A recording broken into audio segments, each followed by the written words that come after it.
الحمد لله رب العالمين والعاقبة للمتقين والصلاة والسلام على رسوله سيد المرسلين رحمة للعالمين شفيع المذنبين سيد الأولين والآخرين سيدنا ومولانا محمد رسول رب العالمين وعلى آله وصحبه أجمعين. أما بعد فأعوذ بالله من الشيطان الرجيم. بسم الله الرحمن الرحيم. سبحان الذي أسرى بعبده ليلا من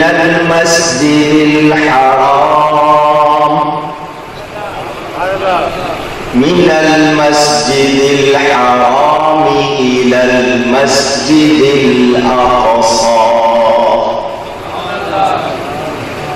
الذي باركنا حوله لنريه من آياتنا إنه هو السميع البصير. صدق الله العلي العظيم. محبت کے ساتھ ایک مرتبہ دروشی پڑھ لیجئے. اللهم صل على سيدنا ومولانا محمد معدن الجود والكرم وآله وصحبه وبارك وسلم. الصلاة والسلام عليك يا رسول الله. الصلاة والسلام عليك يا حبيب الله.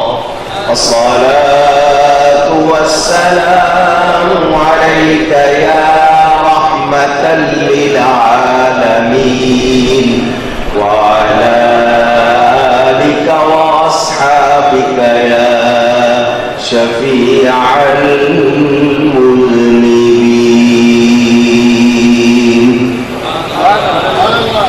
حمد و صلاۃ کے بعد قرآن کریم کی سورہ بنی اسرائیل جس کا ایک نام الاسراء بھی ہے، اس کی ابتدائی آیت آپ حضرات کے سامنے تلاوت کرنے کا شرف حاصل کیا ہے.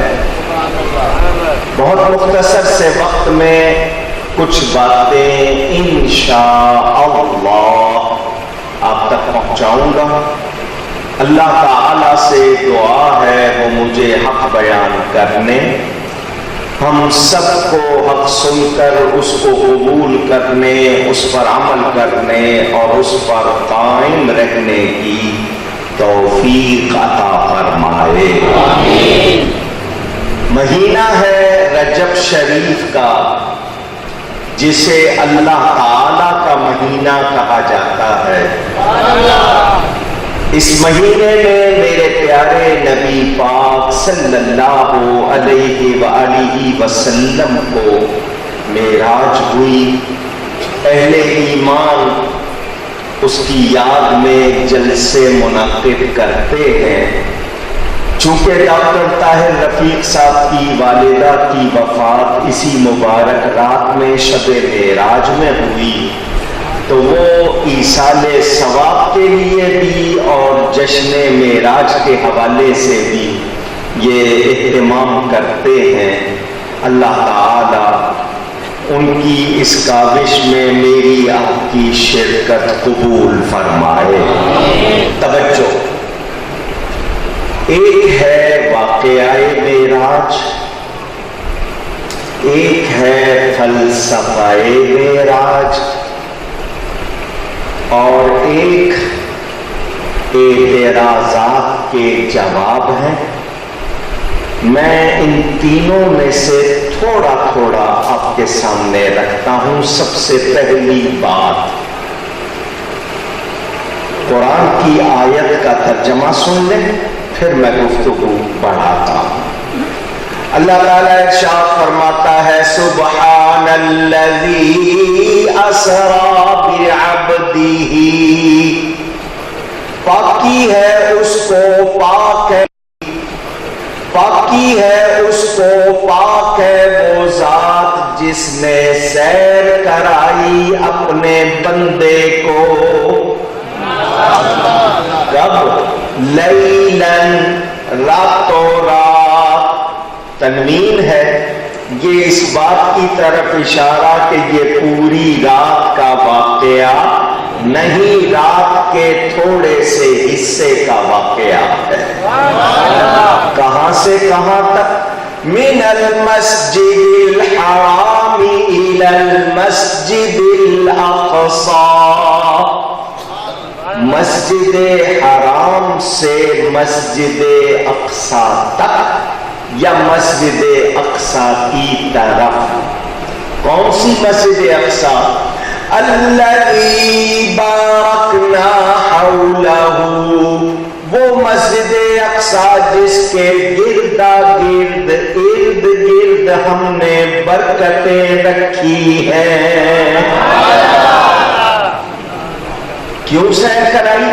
لِنُرِيَهُ مِنْ آیَاتِنَا، تاکہ اپنے اس پیارے مقدس بندے کو اپنی کچھ نشانیاں دکھائیں۔ إِنَّهُ هُوَ السَّمِيعُ الْبَصِيرُ، بے شک وہ سننے والا، دیکھنے والا ہے۔ وہ ضمیر اگر اللہ کی طرف تو اللہ سمیع و بصیر، سننے دیکھنے والا، اور اگر اشارہ نبی کی طرف تو نبی سننے دیکھنے والا، دونوں باتوں کو ملائیں تو معنی یہ ہوگا کہ اللہ اپنے حبیب کو دیکھنے سننے والا اور حبیب اپنے رب کو دیکھنے سننے والا۔